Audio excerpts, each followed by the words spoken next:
जानकारी आपको दे रहा हूं।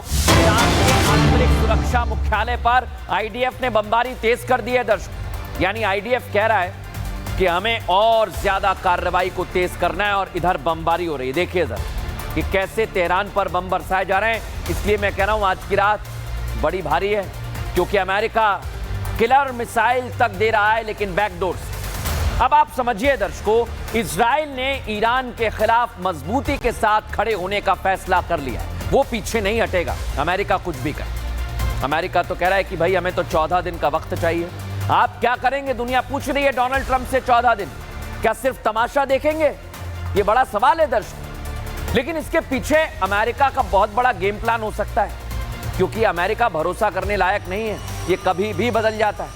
हो सकता है कि इन 14 दिनों में अमेरिका ईरान के खिलाफ हमले की पूरी स्ट्रेटेजी बना ले, फिर उसके बाद हमला करे और तब तक इजराइल को हथियारों और दूसरी तरह से मदद करता रहे। लेकिन अमेरिका ने मिडिल ईस्ट में अपने सैनिकों की तैनाती बराबर बढ़ाई हुई है दर्शक। और इसके लिए मैं कह रहा हूं डोनाल्ड ट्रंप निर्णय कोई भी ले सकते हैं, बड़ा निर्णय ले सकते हैं। लेकिन बेशक इस वक्त डोनाल्ड ट्रंप ने ईरान पर हमले का निर्णय 14 दिन के लिए टाल दिया है, लेकिन मिडिल ईस्ट में उनके 50,000 सैनिक हाई अलर्ट पर हैं। इसका मतलब 2 हफ्तों के लिए टाल दिया, लेकिन अमेरिका की तरफ से इजराइल को लगातार सैन्य मदद दी जा रही है और अमेरिका के युद्धपोत मध्य पूर्व में अभी भी तैनात हैं। भले ही 14 दिन का वक्त मांगा है, लेकिन मिडिल ईस्ट में अमेरिकी जंगी बेड़े और फाइटर जेट नजर बनाए हुए हैं। क्या चल रहा है? यानी डोनाल्ड ट्रंप कुछ बड़ा कर सकते हैं और इसलिए मैं कह रहा हूं डोनाल्ड ट्रंप जंग भड़का सकते हैं। इस बीच एक बड़ी जानकारी मेरे पास है। तेहरान में ऑस्ट्रेलिया, बुल्गारिया ने अपने अपने दूतावास बंद कर दिए हैं। बहुत बड़ी जानकारी दे रहा हूं दर्शकों में। आप सोचिए, ऑस्ट्रेलिया कोई छोटा मोटा देश नहीं है। अपने दूतावास बंद करने का फैसला, आप समझिए वो अमेरिका की चाल को समझ रहे हैं। चेक रिपब्लिक, न्यूजीलैंड, पुर्तगाल और स्विट्जरलैंड ने भी अपने दूतावास बंद कर दिए। यानी इस समय ईरान पर बहुत भारी हमले के आशंका है और युद्ध में भारी तबाही को लेकर ऑस्ट्रेलिया से लेकर स्विट्जरलैंड ने फैसला किया कि वो दूतावास बंद करेंगे। और दर्शकों, इससे मतलब क्या निकलता है आप ठहरिए, मैं आपको बता रहा हूं। अमेरिका की सेना बेशक सीधे जंग के मैदान में नहीं कूद रही है, लेकिन आप समझ जाइए ये क्या तिकड़म लगा रहे हैं, ये प्लानिंग कर रहे हैं दर्शकों।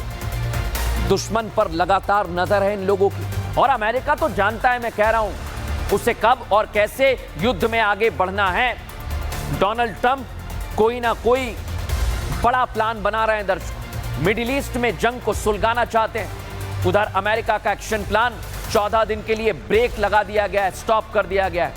लेकिन अमेरिका के पास युद्ध के इन 14 दिनों में पूरी रिपोर्ट पहुंचेगी कि आखिर ईरान क्या कर रहा है, इजराइल क्या कर रहा है, ईरान पर हमला कैसे करना है और इसकी योजना बनाने पर भी काम किया जा सकता है दर्शक। लेकिन अब मैं आपको बहुत बड़ी जानकारी दे रहा हूं। ये 14 दिन में अमेरिका क्या करेगा, अमेरिका की क्या तैयारी है, वो कैसे प्लान बनाएगा, आइए जरा बताता हूं। दरअसल अमेरिका का मकसद ईरान को युद्ध में कमजोर करना है। कमजोर पड़ चुके ईरान पर अमेरिकी हमले की बहुत बड़ी प्लानिंग है। ईरान ने इजराइल पर सबसे खतरनाक बैलिस्टिक और हाइपरसोनिक मिसाइल दागी है, लेकिन ये मिसाइलें 2000 किलोमीटर तक की रेंज पर हमला कर सकती हैं और 1800 किलोग्राम वजन हथियार लाद के ले जाती हैं, बारूद। ईरान के पास क्या है दर्शकों? 3000 ऑफिशियल आधिकारिक तौर पर बैलिस्टिक मिसाइल हैं। इसकी संख्या और बढ़ सकती है, लेकिन आधिकारिक 3000 है, जिनमें बीते 7 दिन में 400 बैलिस्टिक मिसाइल ईरान दाग चुका है। और इजराइल ने ईरान की ओर से आने वाली ज्यादातर बैलिस्टिक मिसाइल को रोकने में कामयाबी हासिल की है, लेकिन कुछ गिरी है जिससे भयंकर तबाही हुई। अब अगले 15 दिन में क्या होगा, क्योंकि डोनाल्ड ट्रंप तो ब्रेक लगा चुके हैं। ईरान लगातार इजराइल पर बैलिस्टिक मिसाइल से प्रहार करता रहेगा और अगर ऐसे ही प्रहार करता रहा, इसी संख्या का मैं एवरेज निकालूं तो 1800 मिसाइल बचेंगी। बाकी सारी मिसाइल वो इजराइल पर दाग चुका होगा। इधर इजराइल का भी पूरी तरह से खात्मा करना चाह रहा है, लेकिन ईरान भी कमजोर हो रहा है और इसलिए मैं कह रहा हूं डोनाल्ड ट्रंप जंग को भड़का रहे हैं। इस बीच एक बड़ी जानकारी आपको दे रहा हूं दर्शकों। इजरायली प्रधानमंत्री बेंजामिन नेतन्याहू ने, ये जानकारी हमारे पास है, अमेरिकी उपराष्ट्रपति जेडी वेंस से बात की। आईडीएफ प्रमुख जमीर और शीर्ष इजरायली अधिकारी भी बातचीत में शामिल हुए। दर्शकों, अमेरिकी रक्षा सचिव हेक्सित और वरिष्ठ अधिकारी इस बातचीत में शामिल हुए। यानी कुछ बड़ा पकड़ा है। इजराइल और अमेरिका बहुत बड़ी प्लानिंग कर रहे हैं। युद्ध के ताजा हालात पर दोनों नेताओं की चर्चा हुई है। डोनाल्ड ट्रंप, अमेरिकी प्रशासन, इजराइल क्या करना चाहता है। दर्शकों, सोचिए आप, अगर इजराइल और अमेरिका कोई बड़ी प्लानिंग कर रहे हैं तो ईरान पीछे नहीं है। ईरान ने इस वक्त, मेरे पास जो जानकारी है, इजराइल पर 30 बैलिस्टिक मिसाइल छोड़ दिए। उसे चिंता नहीं है दर्शकों, वो रुक नहीं रहा है। मिसाइल बनाता है इजराइल, ये दुनिया जानती है। ड्रोन बनाता है ईरान और इजराइल पर वो हमले कर रहा है। ईरान मिसाइल और दोनों ड्रोन बनाता है। इसको फुल फ्रेम दिखाइए, जरा फुल फ्रेम दिखाइए, कैसे मिसाइलें दागे। फुल फ्रेम इस तस्वीर को आपको दिखा रहा हूं मैं। इजराइल में भयंकर तबाही है। मैं सुनाइए इसका।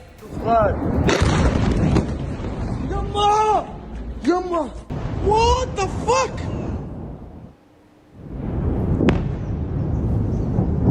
देखा आपने दर्शकों, उत्तर दक्षिण हिस्से और हाइफा में बहुत नुकसान हुआ है। दर्शकों, बहुत नुकसान हुआ है। इस बीच एक और जानकारी मेरे पास आ रही है। इजराइल के हाइफा में ईरानी बैलिस्टिक मिसाइल गिर गई है। अब 30 मिसाइल अगर ईरान छोड़ रहा है तो इसमें कई मिसाइल तो गिरेंगी। दर्शकों, और दिखाइए जरा फुल फ्रेम दिखाइए तस्वीर। हमले में हाइफा के सेल टावर को नुकसान पहुंचा है। ये तस्वीरें आप देखिए। यानी ईरान ये ठान कर बैठा है कि हम इजराइल को मिटा देंगे। और आप देखिए अंदर तक ये तस्वीर, कैसे कार में अंदर दीवार तोड़कर ये मिसाइल जा घुसी है। इस तस्वीर से आप समझ सकते हैं कि अभी बहुत बड़ी तबाही इजराइल में आने वाली है। और दर्शकों, ईरान ये ठान कर बैठ गया, मैं बोल रहा हूं आपको, कि वो पीछे नहीं हटेगा। खामनेई से लेकर विदेशी मंत्रालय भी कह चुके हैं कि अब गलती की है तो भुगतने के लिए तैयार रहो। दिखाता हूं आपको।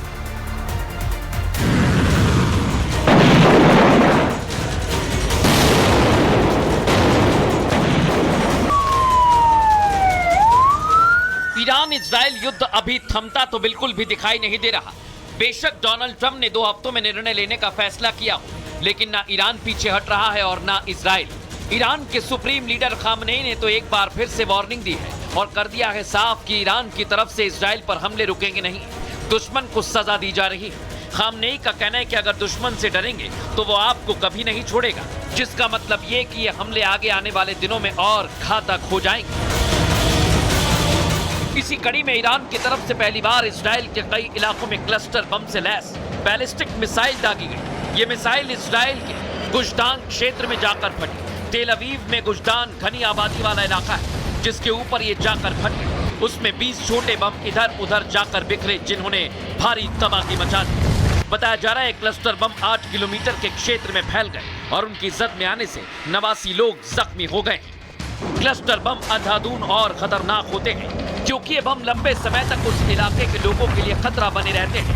ईरान इजराइल युद्ध में इन बमों का इस्तेमाल दुनिया की चिंता बढ़ा रहा है। क्लस्टर बम एक ऐसा हथियार है जो हवा में फटकर दर्जनों या सैकड़ों छोटे छोटे विस्फोटक बम बिखेर देता है। ये छोटे बम एक बड़े क्षेत्र में फैल जाते हैं और घनी आबादी या सैन्य ठिकानों को भारी नुकसान पहुंचाते हैं। ये बम एक साथ कई लक्ष्यों को निशाना बनाता है। ईरान ने न केवल क्लस्टर बम दागे बल्कि इजरायली शहरों में ऐसी तबाही मचाई कि लोग अपने घर छोड़कर भागने को मजबूर हो गए। ईरान ने इजराइल के हाइफा शहर को तहस नहस कर दिया। ईरान के वरिष्ठ अधिकारी ने अपने बयान में साफ कर दिया कि ईरान अब रुकेगा नहीं, युद्ध अब और विध्वंसक होगा। अब तक जो भी किया गया है वो पर्याप्त नहीं है। हम दिन प्रतिदिन संघर्ष की तीव्रता को बढ़ाएंगे। अभी युद्ध विराम स्वीकार करने की कीमत बहुत अधिक है। अब कोई भी युद्ध विराम केवल एक नए सिरे से युद्ध की ओर ले जाएगा। केवल मोहसिन रेजाई का ये कहना नहीं, खामनेई की वार्निंग के बाद ईरान के विदेश मंत्री भी ये दावा कर रहे हैं कि ईरान पर जब तक इजराइल ऐसे हमले करते रहेगा, ईरान की तरफ से बातचीत नहीं की जाएगी। किसी भी पक्ष से बातचीत के लिए तैयार नहीं जब तक इजरायली हमले जारी रहेंगे। ईरान ने ट्रंप के एक के बाद एक आए बयान के बाद से धमकियों में आने के बजाय युद्ध में बने रहने का फैसला कर लिया। उसे लेकर ईरान की संसद के अध्यक्ष मोहम्मद बाघेर कालीबफ ने सीधे शब्दों में कहा कि ईरान किसी की धमकी में आकर पीछे हटने वाला नहीं है।